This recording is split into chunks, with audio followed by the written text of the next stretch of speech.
بسم اللہ الرحمن الرحیم. میرے پاکستانیوں، جس طرح میں نے آپ سے وعدہ کیا تھا کہ ہم نے NCC کی میٹنگ سارے صوبوں کو اعتماد میں لے کے ہم نے فیصلہ کیا کہ ہم آہستہ آہستہ لاک ڈاؤن کھولیں گے اور لوگوں کو موقع دیں گے کاروبار شروع کرنے کا، لیکن SOPs کے ساتھ. اس میں آج خاص طور پہ یہ جب بات شروع کرنا چاہتا ہوں، میں خاص طور پہ اپنی میڈیکل کمیونٹی، اپنے ڈاکٹرز، اپنی نرسز، جو ہمارے سٹاف کام کرتا ہے ہاسپٹلس کے اندر، میں سب سے پہلے ان سے مخاطب ہونا چاہتا ہوں. کیونکہ جب ہم یہ فیصلہ کر رہے تھے لاک ڈاؤن کھولنے کا، تو مجھے پتہ تھا کہ جو ہمارے ڈاکٹرز، فرنٹ لائن ورکرز جو ہاسپٹلس میں کام کرتے ہیں، ان کے اوپر ان کو یہ فکر تھی کہ جیسے جیسے لاک ڈاؤن کھولیں گے تو پریشر بڑھے گا، زیادہ مریض ہاسپٹلس میں جائیں گے، اور جو اس وقت جہاد لڑ رہے ہیں دنیا کے اندر، وہ ہیں میڈیکل ورکرز، ہمارے ڈاکٹرز، نرسز. تو ان کے اوپر پریشر پڑنا تھا، اور مجھے پتا تھا کہ ان کو فکر ہے، اور انہوں نے ڈاکٹرز کی ایسوسیشن نے اسٹیٹمنٹس بھی دی. تو میں اس لیے آپ سے مخاطب ہوں. میں آپ کو یہ یقین دلاتا ہوں کہ میری گورنمنٹ کو پوری طرح احساس ہے اس چیز کا کہ آپ کے اوپر کس طرح کے پریشر ہوں گے، گھر والوں کے، فیملیز کے، بچے ہیں سب کے. تو مجھے یہ پوری طرح احساس ہے، لیکن میں اس لیے چاہتا تھا کہ آپ سے شروع کروں بات کرنا، کیونکہ آپ کا یہ سمجھنا بڑا ضروری ہے کہ یہ جو سارا فنومنا ہے کرونا وائرس کا، اس سے ملک کیسے ٹیکل کرے. کیونکہ ایک ملک کا سربراہ میں بیٹھا ہوں، میری گورنمنٹ، ہمیں ایک طرف کرونا کی طرف دیکھنا ہوتا ہے، اور پھر اس کے سارے معاشرے پہ کیا اثرات ہوتے ہیں ہمیں وہ بھی دیکھنا پڑتا ہے. تو پہلی چیز میں آپ کو یہ کہنا چاہتا ہوں کہ اگر مجھے یہ کوئی یقین دلوا دیتا کہ 1 مہینہ آپ لاک ڈاؤن کریں یا 2 مہینہ لاک ڈاؤن کریں، چلے 3 مہینے بھی کر دیں، اور اس کے بعد کرونا وائرس ختم ہو جائے گی، تو اس سے بہتر تو چیز کوئی نہیں تھی. ہم کسی نہ کسی طرح ہی کر دیتے، 3 مہینے کی تیاری کر لیتے، جو بھی ملکی ریسورسز ہیں وہ لگا دیتے، اپنے والنٹیئرز کے ذریعے کھانا بھی پہنچا دیتے، کوشش کرتے. لیکن جو بھی میڈیکل ایکسپرٹس دنیا میں بیٹھے ہیں، سائنٹسٹ بیٹھے ہیں، وہ سارے ایک ہی بات کہہ رہے ہیں کہ اس سال تک تو کوئی ویکسین نہیں نظر آ رہی. یعنی اگر ہم نے اس کا علاج کرنا ہے کرونا وائرس کا، تو ابھی تک تو کوئی علاج نہیں ہے. وہ تب علاج آئے گا جب ایک ویکسین نکلے گی، وہ اس کے اوپر ریسرچ ہو رہی ہے. لیکن سب یہ کہہ رہے ہیں کہ اس سال تک تو وہ ویکسین ہی نکلنے لگی. تو اگر اس سال تک ویکسین نہیں نکلنے لگی، تو اس کا مطلب کہ کرونا وائرس کہیں جانے نہیں لگی. اگر ہم لاک ڈاؤن بھی کرتے ہیں تو اس سے کیا ہوگا؟ لاک ڈاؤن کا فائدہ یہ ہوتا ہے، کیوں لاک ڈاؤن کا، یہ بھی پھر سے میں لوگوں کو بار بار چیزیں کہتا ہوں، لاک ڈاؤن کا کیا فائدہ ہے؟ کیونکہ یہ وائرس بڑی تیزی سے پھیلتی ہے. جیسے لوگ جمع ہوتے ہیں، جب لوگ اکٹھے ہوں تو اس میں وائرس تیزی سے پھیلتی ہے. اس لیے ہر وہ چیز کریں جدھر لوگ جمع نہ ہوں. اس لیے جو اس کی آخری چیز ہے وہ لاک ڈاؤن ہے. لوگوں کو بند کر دیں، لوگ جمع نہیں ہوں گے، وائرس کا پھیلنا رک جائے گا. لیکن کیا وائرس ختم ہو جائے گی؟ اب دیکھ لیں دنیا میں جدھر لاک ڈاؤن ہے، ووہان پروونس جدھر چائنا نے سب سے کامیاب لاک ڈاؤن کیا تھا، ادھر بھی ایک سپائک آ گئی ہے، وائرس پھر سے آ گئی ہے. ساؤتھ کوریا جس نے لاک ڈاؤن کر کے فلیٹ کرو کر دی تھی، مطلب یہ کہ کوئی نئے کیسز نہیں آ رہے تھے، وہاں ایک دم پھر سے کیسز شروع ہو گئے، ایک اور سپائک آ گئی ہے. سنگاپور میں بھی یہی ہوا. ابھی جرمنی نے تھوڑا سا جب لاک ڈاؤن زیادہ کھولا تو ادھر بھی ایک نظر آ رہا ہے سپائک. تو اس کا مطلب کہ وائرس تو ہے، جب بھی لوگوں کو آپ موقع دیں گے ملنے کا، وہ وائرس پھر سے واپس آ جائے گی. تو ہمیں اس وائرس کے ساتھ رہنا ہے. وہ کہتے ہیں کہ live with the virus. اس سال تو یہ ہم طے کر لیں کہ ہم پاکستانیوں نے باقی دنیا کی طرح بھی اس وائرس کے ساتھ گزارا کرنا ہے. اب دوسری چیز آ جائے وہ کیسے کرنا ہے. کیا میں اب اپنی میڈیکل کمیونٹی سے بات کر رہا ہوں کہ کیا ہم یہ افورڈ کر سکتے ہیں پاکستان کے ہم لوگوں کو مسلسل لاک ڈاؤن رکھیں. آگے 2 مہینے لاک ڈاؤن ہو چکا ہے تو کیا 1 مہینہ اور رکھتے اور پھر 1 مہینہ اور رکھتے. یہ کیوں نہیں ہم کر سکتے. یہ تو پاکستان ہے جس کے اوپر ابھی میں آنے لگا ہوں.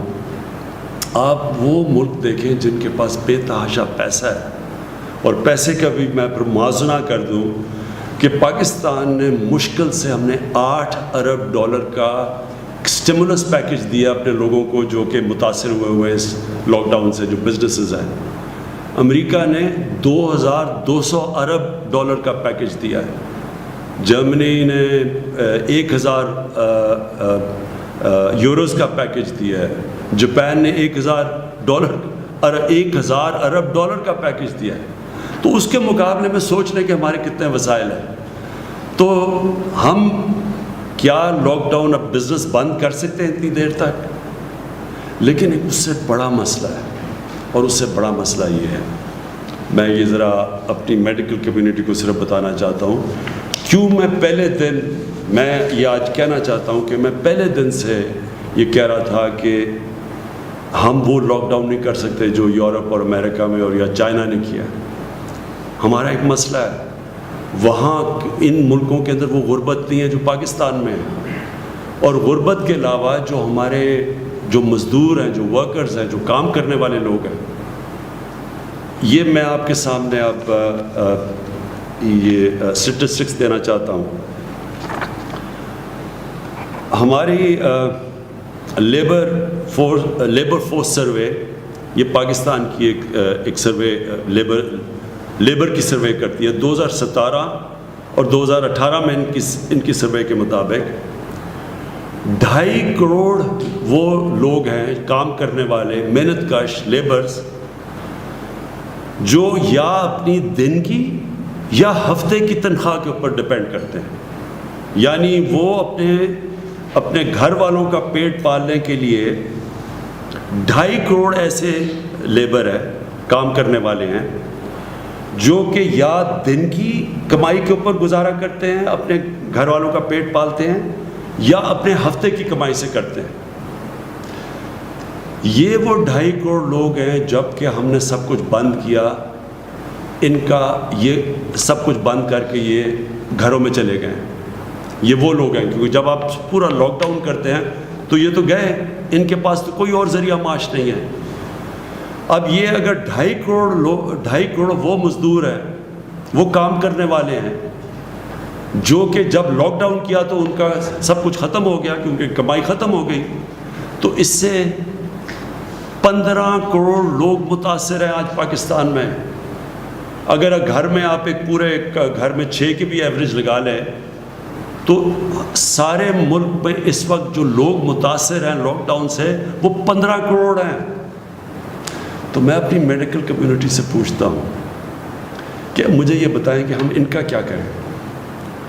کتنی دیر تک ابھی ہم نے بڑی مشکلوں سے, اور ابھی یہاں ثانیہ آپ کو بتائیں گے کہ ہم نے کتنے ابھی تک وہ کام کر چکے ہیں جو ڈیولپ ملک نہیں کر سکے.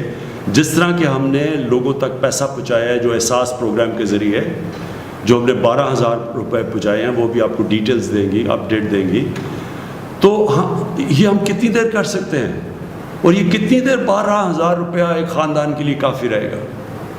تو لہٰذا ہماری یہ مجبوری ہے, یہ احساس ہوتے ہوئے کہ آپ کے اوپر کیا گزر رہی ہے, اور ہمیں ڈاکٹرز کے اوپر پریشر پڑے گا اور کیسز بڑھیں گے. یہ بھی میں آپ کو بھی بتاؤں گا, کیسز بڑھنے ہیں ابھی.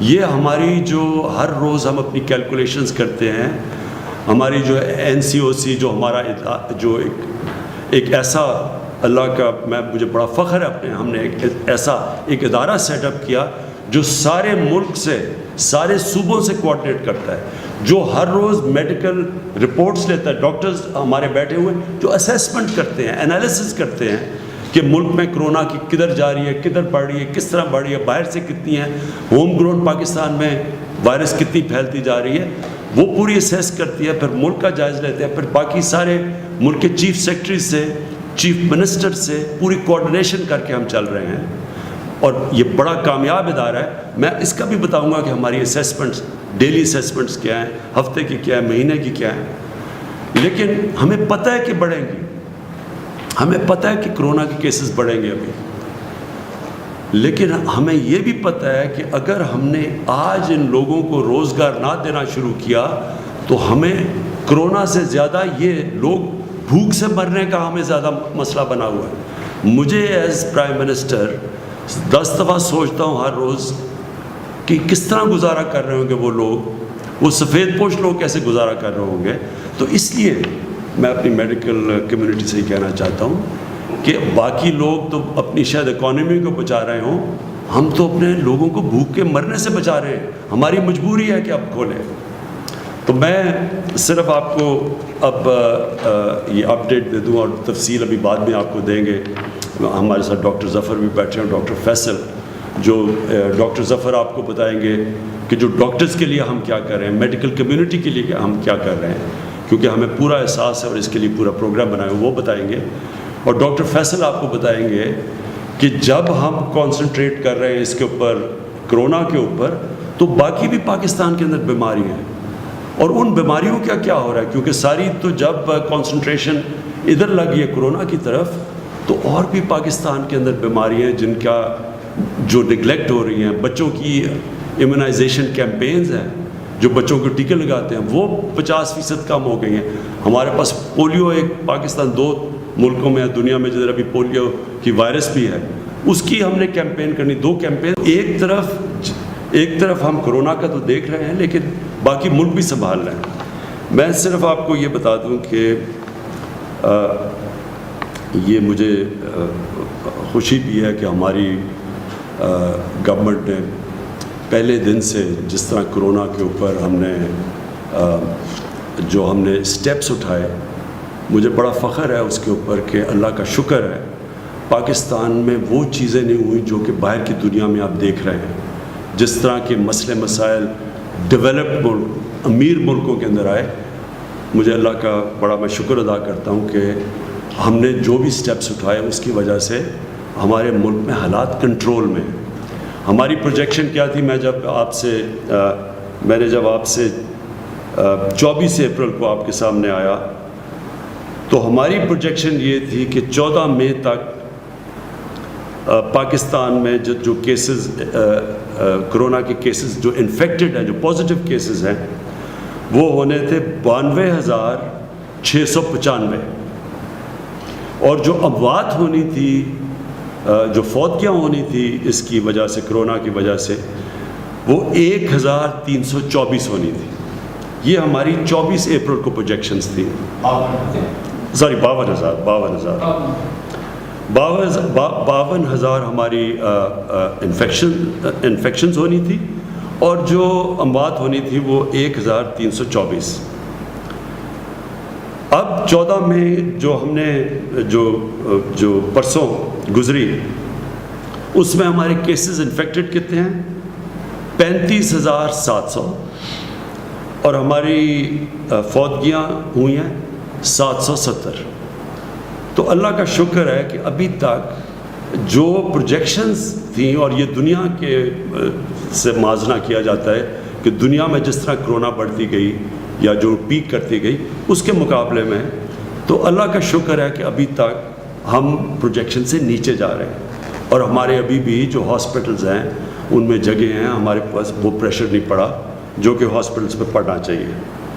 لیکن میں یہ آپ کو کہہ دوں کہ یہ بڑھیں گے کیسز، یہ ہم مینٹلی پریپیئر رہیں، لیکن ہم جو ابھی تک ہماری پلاننگ ہے، ہم انشاءاللہ ہماری جون کے اینڈ تک ہماری جو ہاسپٹل فیسلٹیز ہیں، وہ اب تک ہم دیکھ رہے ہیں، وہ انشاءاللہ یہ اس کا یہ جو ہماری انفیکشنز ہوتی رہیں گی، اور اس کے مطابق جتنے لوگ ہاسپٹلز میں جائیں گے۔ اور آپ کو پھر سے میں یاد کرا دوں کہ کرونا جو وائرس کی جو ہم ایسٹیمیٹ کرتے ہیں کہ ہر 100 مریض میں سے، ہر 100 وہ لوگوں سے جن کو انفیکشن ہوتی ہے، ان میں سے صرف 4 یا 5 کو ہاسپٹل جانے کی ضرورت پڑتی ہے، تو ڈر یہ ہوتا ہے کہ جب اتنی زیادہ، جب 50,000 سے زیادہ جب کیس بڑھتے جائیں گے تو وہ لوگ جنہوں نے ہاسپٹل جانا ان کی بھی تعداد بڑھتی جائے گی، اور وہ پریشر پڑ جائے گا ہمارے ہاسپٹل کے انٹینسو کیئر کے اوپر. ہاسپٹل میں وہ جدھر وینٹیلیٹر کی ضرورت پڑتی ہے اور انٹینسو کیئر کی ضرورت پڑتی ہے.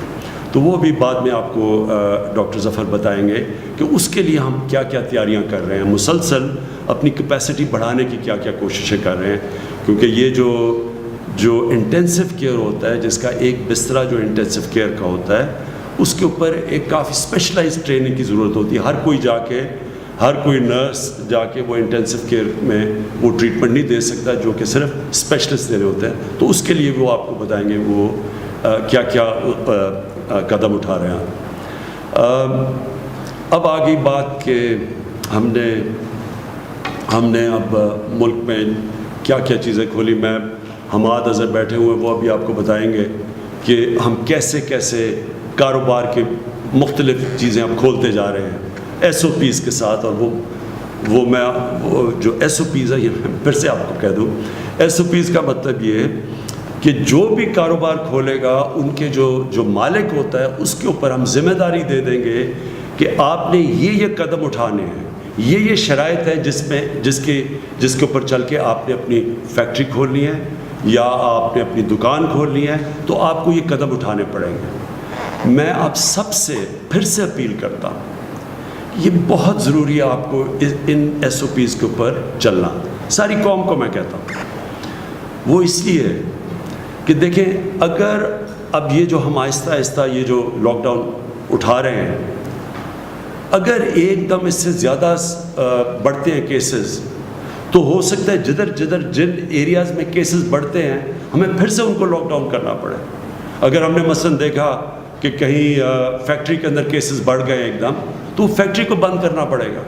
تو آپ سب کو، جو مالک ہیں فیکٹری کے، آپ کو نقصان ہوگا، آپ کے لیبر کو نقصان ہوگا. اسی طرح اگر ہم اب دکانیں کھول رہے ہیں تو میں سارے دکانداروں کو کہوں گا کہ اس کے اوپر جو ایس او پیز ہیں ان کے اوپر پلیز عمل کریں. آپ اپنے اوپر ڈسپلن کریں، ذمہ داری لیں، کیونکہ آپ جو ذمہ داری لیں گے وہ موقع دیں گے ہم سب کو کہ اس ملک کو آہستہ آہستہ کھولنے کا، تاکہ کاروبار شروع ہو، تاکہ لوگوں کو روزگار ملے. تو یہ جو آپ آگے ادھر سے ہم جب 2 ہفتے اور 1 مہینہ اور یہ جو بھی 1 سال ہمیں گزارنا پڑے گا کرونا وائرس کے ساتھ، تو اس میں بہت بڑا ذمہ داری ہوگی ہمارے اس قوم کے اوپر، شہریوں کے اوپر، کہ ہم کیسے اپنے اوپر ڈسپلن کرتے ہیں، ہم کیسے یہ ایس او پیز کے اوپر چلتے ہیں کہ ہم کرونا کا بھی بندوبست کرتے رہیں اور کرونا کو بھی تیزی سے پھیلنے سے روکتے رہیں، اور ساتھ ساتھ ہم جو اتنی بڑی، میں نے آپ کو بتایا ہے، جو لوگ متاثر ہیں اس سے، وہ تقریباً 15 کروڑ لوگ متاثر ہیں لاک ڈاؤن سے. تو وہ بھی ان کو بھی ہم نوکریاں ملتے رہیں، وہ بھی کام کرتے رہیں، کیونکہ کوئی بھی ہم 15 کروڑ لوگوں کا دھیان نہیں رکھ سکتے، ہمارے پاس وسائل ہی نہیں ہیں. وہ صرف تب ہوگا جب ان کو نوکریاں ملیں گی، اور وہ نوکریاں ملیں گی، کاروبار چلے گا. تو کاروبار جب ہم کھول رہے ہیں تو میں پھر سے بار بار آپ سے اپیل کرتا رہوں گا کہ آپ نے بڑی احتیاط کرنی ہے. ادھر میں جو ہمارے جو 10 لاکھ سے زیادہ ٹائیگر فورس بنی ہے، میں آپ سب ٹائیگر فورس کو، آپ کی سب سے بڑی ذمہ داری ہے، آپ کی اور بھی ذمہ داریاں ہیں، لیکن ایک سب بڑی ذمہ داری یہ ہے کہ پبلک کے اندر یہ ایک پوری کیمپین کریں، آگاہ کریں پبلک کو. آپ جا کے لوگوں کو ذمہ داری کا احساس دلوائیں کہ جب تک پبلک خود احتیاط نہیں کرے گی، کوئی گورنمنٹ کچھ نہیں کر سکتی. ہمارے پاس اتنی نہ پولیس ہے، نہ اتنے جیل ہیں، ہم زبردستی نہیں کر سکتے. یہ آپ کو پوری طرح اس کے اوپر عمل کرنا پڑے گا. جو میں 2 اور چیزیں کہنا چاہتا ہوں. ٹرانسپورٹ، ابھی تک ہمارے کئی صوبوں کے اندر یہ خدشہ ہے کہ اگر ٹرانسپورٹ کھولیں گے، ڈسٹرکٹ میں انٹر ڈسٹرکٹ کی ٹرانسپورٹ کھولیں گے تو وائرس زیادہ تیزی سے پھیل جائے گی. میں پھر سے، کیونکہ ہم سارا کنسنسس سے فیصلے کرتے ہیں، ہماری NCOC ہر روز ملتی ہے، اور پھر NCCs میں جدھر سارے وزیر اعلیٰ اور چیف سیکرٹریز ہوتے ہیں، ہم سب بیٹھ کے سارے فیصلے کنسنسس سے ہوتے ہیں. وہ جماعتیں ہیں جو اپوزیشن میں بھی ہیں، جو ہمارے ساتھ نہیں ہیں، ہم سب کو اپنے یعنی کوئی فیصلہ یہ نہیں کرتے کہ جدھر ہم یہ سمجھیں کہ کوئی ایک صوبہ نہیں مان رہا، تو کنسنسس سے فیصلے ہوتے ہیں۔ اس لیے ابھی تک پوری طرح ٹرانسپورٹ کے اوپر فیصلہ نہیں ہو سکا، کیونکہ ایک دو صوبوں کے یہ خدشات ہیں کہ اگر آپ کھولیں گے ٹرانسپورٹ تو یہ وائرس پھیل جائے گی۔ میرا اس کے اوپر یہ ہے کہ دیکھیں، ہم جو بھی قدم اٹھائیں پہلے یہ سوچیں کہ ہمارا جو سب سے غریب طبقہ ہے اس کی ہم مدد کیسے کر سکتے ہیں، کیونکہ اس کرونا وائرس میں جو آج سب سے مشکل میں ہے وہ ہمارا غریب طبقہ ہے۔ تو جو ٹرانسپورٹ ہے، جو پبلک ٹرانسپورٹ ہے، وہ تو ایک غریب آدمی کی ٹرانسپورٹ ہے۔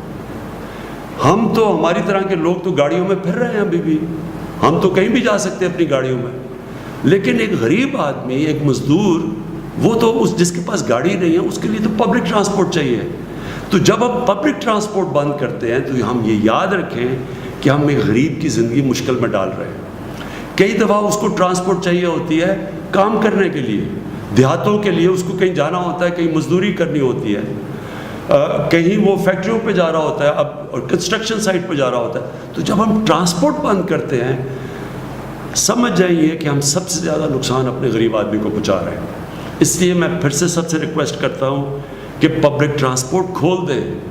اگر امریکہ جیسی جگہ جدھر 2,000 لوگ دن میں مر رہے ہیں، انہوں نے اپنی پبلک ٹرانسپورٹ نہیں بند کی، اگر یورپ کے اندر ایک دن کے اندر 800 لوگ، ابھی بھی 500 لوگ مر رہے ہیں، انہوں نے اپنی پبلک ٹرانسپورٹ بند نہیں کی، ایئر ٹریول بند نہیں کی، ہم نے کیوں یہ بند کر کے رکھ دی ہے؟ اور ہمیں پتہ ہونا چاہیے اس کا اثر پڑے گا، اس کی اکانومی پہ بھی اثر پڑ رہا ہے، لیکن سب سے زیادہ اس کی غریب آدمی پہ اثر پڑ رہا ہے۔ تو میں پھر سے آپ کو ریکویسٹ کروں گا کہ آپ یہ کھول دیں۔ میں آخر میں جو پہلے پھر میں چاہوں گا کہ میری ٹیم آپ سے بات کر لے۔ جو آخر میں بات کرنا چاہتا ہوں کہ مزدوروں کے لیے جو مجھے سب سے زیادہ احساس ہے کہ ہمارے لوگ جو بے روزگار ہوئے ہیں، میرا جو پرائم منسٹر کا جو ریلیف فنڈ ہے، جس طرح میں نے پچھلی باری آپ کو بتایا، اس کا صرف اور صرف مقصد یہ ہے کہ جو لوگ ہماری ویب سائٹ کے اوپر بتا دیں گے کہ جی میں بے روزگار ہوا ہوں اس دور کے اوپر، اور صرف ایک بتا دیں گے کدھر کام کرتا تھا، بے روزگار ہوا ہوں، تو ان کو بھی میں اپنے فنڈ سے پیر سے منڈے سے کیش ٹرانسفر کر رہا ہوں، جس طرح کے احساس پروگرام کے ذریعے کیے جا رہے ہیں۔ تو میری پیر سے جو ہماری اب تک آ چکے ہیں، ہمیں ان لوگوں کے ثبوت آ چکے ہیں، ہم نے ویریفائی کیے ہیں، ہمارے پاس ڈیٹا ہے نادرا کا، ہم چیک کرتے ہیں، وہ چیک کر کے جو کوالیفائی کر چکے ہیں ان کو منڈے سے پیسہ ملنا شروع ہو جائے گا جو پرائم منسٹر ریلیف فنڈ سے۔ اور میرا جو سارا فنڈ ہے وہ صرف اور صرف ان بے روزگاروں کے لیے پیسہ دیتا رہے گا، جب تک انشاءاللہ 1 مہینے تک۔ ہماری امید یہ ہے کہ جس طرح ہم چلتے جائیں گے، اور انشاءاللہ اگر ہمارے کیسز زیادہ تیزی سے نہ بڑھے تو انشاءاللہ ہم اپنے کاروبار کھولتے جائیں گے اور لوگوں کو روزگار ملتا جائے گا۔ خاص طور پہ کنسٹرکشن میں ہم نے کنسٹرکشن کی انڈسٹری کو خاص طور پہ کوشش کی ہے ہر قسم کا انسینٹو دے تاکہ کنسٹرکشن شروع ہو، اور اس کا مقصد یہ ہے کہ زیادہ سے زیادہ لوگوں کو، مزدوروں کو روزگار ملے۔ ہم سب جانتے ہیں، دنیا اس وقت جانتی ہے کہ جو اس وقت فرنٹ لائن کا مطلب یہ ہے کہ جو بالکل فرنٹ لائن پہ کھڑے ہو کے جنگ لڑ رہے ہیں، وہ ہمارے ڈاکٹرز، نرسز اور جو میڈیکل سٹاف ہے۔ جتنی بھی ہم آپ کو یہ ایشورٹی دلوا سکیں کہ اس پہ گورنمنٹ، قوم ساری آپ کے ساتھ کھڑی ہے، یعنی آپ کو اندازہ نہیں ہے کہ لوگ کتنا اپریشیٹ کر رہے ہیں۔ یہ اصل میں یہ جہاد ہے جو آپ کر رہے ہیں۔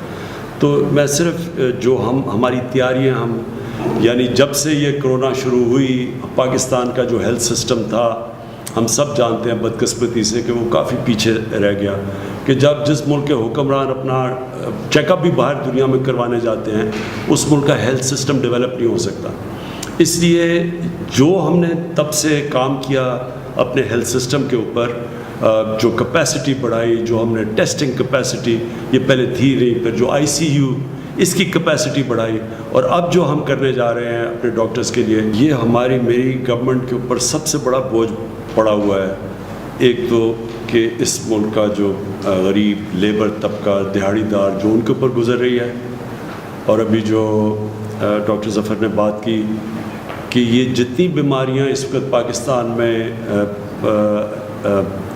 جو جانیں لیتی ہیں، مثلاً یہ گندے پانی پینے کی بیماری سے بچوں کو، یا بیچاری جو خواتین جو پریگننسی پہ مرتی ہیں، اور یا یہ جو ٹی بی کی بات کی، اور یہ پولیو، یہ سارا غریب طبقے کے اوپر بوجھ پڑتا ہے. اور جتنی ہم غربت بڑھتی جائے گی، اور یہ لاک ڈاؤن کا مسئلہ یہ ہے کہ اس سے پاکستان میں غربت بڑھتی جا رہی ہے، اور ساری دنیا میں جن غریب ملکوں کے اندر اس سے غربت بڑھتی جا رہی ہے. تو جب غربت بڑھے گی تو ان بیماریوں سے اور زیادہ ہمیں فکر ہے کہ ہمارے غریب طبقے میں اموات ہوں گی. لیکن اس کا جو دوسری چیز ہمیں مشکل میں پڑے ہوئے ہیں وہ ہے ایجوکیشن. ہمارے بچے اسکولوں میں نہیں جا رہے، یونیورسٹی اسٹوڈنٹس ان کا ٹائم ضائع ہو رہا ہے، اور جو ایک ملک تو بڑھتا ہی تعلیم کی وجہ سے آگے. تو اس میں صرف آپ کو بتانا چاہتا ہوں کہ مسلسل اس کے اوپر بھی بات چیت ہو رہی ہے باقی صوبوں سے کہ ہم نے اب یہ کیا کرنا ہے، کیسے کھولنا ہے. امپورٹنٹ ہے کہ ہم، جس طرح میں نے کہا کہ یہ سال تک تو اب کرونا کے ساتھ ہم نے رہنا ہے، یہ کرونا کہیں جانے نہیں لگی ایک سال تک. تو اس میں ہم نے اب سوچنا ہے، طریقے اختیار کرنے ہیں کہ ہم نے اب اس کے ساتھ کیسے رہنا ہے. اپنے بچوں کو تعلیم بھی دینی ہے تو وہ پھر اور طریقے سوچنے پڑیں گے. اور باہر بھی دنیا میں ہم دیکھ رہے ہیں کہ دنیا کے اندر دنیا کیا کر رہی ہے، اور دنیا سے ایکسپیرئنس بھی آ رہا ہے کہ مثلا سویڈن بالکل ایک مختلف راستہ پکڑا ہوا ہے انہوں نے، تو ان کو بھی اسٹڈی کر رہے ہیں. تو انشاءاللہ جس طرح میں نے کہا اگر ہم نے ایک سال اس کے ساتھ گزارا کرنا ہے تو پھر ہم نے اپنے بچوں کا بھی دیکھنا ہے، اپنے یونیورسٹی اسٹوڈنٹس کا بھی دیکھنا ہے. میں چاہوں گا ثانیہ آپ پلیز جو اپڈیٹ دے دیں، جو میں اس میں بھی مجھے بڑا فخر ہے اس پروگرام کے اوپر کہ کبھی بھی اتنا زیادہ پیسہ، اتنی شفافیت سے، اتنے زیادہ لوگوں کو اتنے کم ٹائم میں، کبھی بھی پاکستان تو چھوڑے شاید ہی آپ کو کوئی ملک ملے جس نے اتنی تیزی سے پیسہ دیا ہے. محیط، اب آپ سے میں ایک چیز چاہتا ہوں، بڑا مختصراً بتا دیں کہ جو ہمارے پاکستانی باہر اس وقت پھنسے ہوئے ہیں اور سٹینڈرڈ ہیں اور جو آنا چاہتے ہیں پاکستان، تو بڑا مختصراً کہ ہم کیا کر رہے ہیں اور کیا مشکلیں سامنے آ رہی ہیں، اور ان کو یہ صرف کہنا چاہتے ہیں کہ ہم سارا وقت وہ ہمارے ذہن پہ ہیں، ہم کو پوری احساس ہے کہ وہ کن مشکلوں میں پڑے ہوئے ہیں. میں اپنی ٹیم پہ بڑا فخر کر رہا ہوں کہ یہ اس مشکل وقت پہ جس طرح ایک کوآرڈینیشن سے اور ہر روز ان کے تھنک ٹینکس کی مشاورت سے جس طرح ہم ابھی تک نکلے ہیں اس کرونا کے جو کرائسس سے، ایک تو میں اللہ کا بڑا شکر گزار ہوں کہ اس کے بغیر تو کچھ بھی نہیں ہو سکتا، لیکن اللہ بھی یہ کہتا ہے کہ پہلے خود محنت کرو تو پھر میرے سے مانگو. تو جس طرح میری ٹیم نے جس طرح یہ کرونا کرائسس کے اندر ہر شعبے کے اندر سوچ بچار کر کے جو قدم اٹھائے ہیں، آپ دیکھ لیں کہ امریکہ جیسے ملک میں اگر آپ وہاں دیکھ لیں، آپ یورپ کے اندر دیکھ لیں، انگلینڈ جیسے ملک جو پرانے مضبوط اداروں والا ملک ہے، اس کے مقابلے میں پاکستان آج ہم سب فخر سے کہہ سکتے ہیں کہ ہم بڑی آرگنائز طریقے سے نکل رہے ہیں. یعنی ہم بڑے سوچ سمجھ کے اس مشکل وقت سے نکلے ہیں اور یہاں تک پہنچے ہیں. آگے کیا ہوتا ہے وہ انشاءاللہ پوری کوشش کریں گے، اور اگر قوم نے میرا ساتھ دیا تو آپ دیکھیں گے کہ آگے بھی ہم نکل جائیں گے. لیکن اب تک جدھر پہنچے ہیں یہی بڑا کمال ہے کہ ہم نے اتنے زیادہ لوگوں کو ابھی بتایا، تقریباً 80 لاکھ خاندانوں کو پیسہ پہنچا دیا اس مشکل وقت میں. اگر یہ پیسہ اگر ہمارے پاس اس طرح کی آرگنائزیشن نہ ہوتی جو احساس کی تھی تو آج کیا حالات ہونے تھے آپ اندازہ خود لگا سکتے ہیں کہ اگر دیہڑی دار بے روزگار ہو جاتا ہے تو اس کے گھر میں ہفتے کے بعد تو فاقہ ہوتا ہے. دوسری چیز جو مجھے بڑی خوشی ہے کہ ہم نے کیونکہ کوآرڈینیشن رکھی اور ہمیں شروع سے فکر تھی کہ کھانے پینے کی سپلائی لائن نہ افیکٹ ہو، تو آج آپ دیکھ لیں کہ اس برے وقت میں رمضان کے اندر بھی قیمتیں نہیں بڑھی. رمضان جیسے وقت میں جب عموماً اچھے دنوں میں بھی قیمتیں اوپر چلی جاتی ہیں، کیونکہ یہ مسلسل چیک کیا جا رہا تھا. اللہ کا شکر ہے کہ آج آپ دیکھیں کہ قیمتیں کرونا وائرس کے ہوتے ہوئے جدھر ساری دنیا میں ڈسرپشن ہوئی ہے، اللہ کا شکر ہے کہ قیمتیں بھی نہیں بڑھی. اور میں اپنی اکنامک ٹیم کو بھی یہ بھی داد دیتا ہوں کہ جو پٹرول اور ڈیزل کی جو انٹرنیشنلی تیل کی قیمتیں گری، ہم نے اپنے لوگوں کے لیے سب سے کم آج قیمتیں پٹرول اور ڈیزل کی پاکستان میں. سارے بر صغیر میں دیکھ لیں 40-50% زیادہ پٹرول اور ڈیزل مہنگا ہے پاکستان کے بنسبت. تو لوگوں کے لیے آسانیاں پیدا کرنے کے لیے وہ بھی نیچے کی. بجلی کا انہوں نے جو ابھی حماد نے بات کی کہ چھوٹے اسمال اور میڈیم انڈسٹری کی مدد کی، اور جس طرح ہماری جو میڈیکل ایکسپرٹس انہوں نے جیسے جیسے ہمیں گائیڈ کیا اور اسی طرح ہم چلتے رہے، اور ہم نے یعنی قوم کو آگاہ کرتے رہے، ہر وقت پوری ڈیٹیلز دیتے رہے، کتنی اموات ہیں، کتنے لوگ وینٹیلیٹر پہ ہیں، کتنے ہیں. ایک پورا نیشنل کوآرڈینیشن کی جو پہلے بالکل نہیں تھی. اور انشاءاللہ جس طرح ہم جا رہے ہیں، میرا یہ ایمان ہے کہ ہم بڑی ایک مضبوط قوم بن کے نکلیں گے. لیکن آپ سب کے لیے پھر سے میں یہ کہتا ہوں، اب سے لے کے یہ سال کے اینڈ تک اپنے ذہن بنا لیں کہ ہم نے کرونا کے ساتھ رہنا ہے. کتنی کامیابی سے یہ قوم نکلتی ہے اس کرائسس سے، آپ کے اوپر ڈپینڈ کرتا ہے. آپ جتنے ذمہ دار ہوں گے اس مشکل وقت میں، آپ جتنی احتیاط کریں گے. اور میں جو ٹائیگر فورس ہے، میں خاص طور پہ آپ کو کہنا چاہتا ہوں کہ آپ کو نکلنا چاہیے اور لوگوں کو احساس دلوانا چاہیے. پتہ ہے کہ کرونا جب لوگ جمع ہوں گے تو کرونا پھیلنے کے چانسز زیادہ ہیں.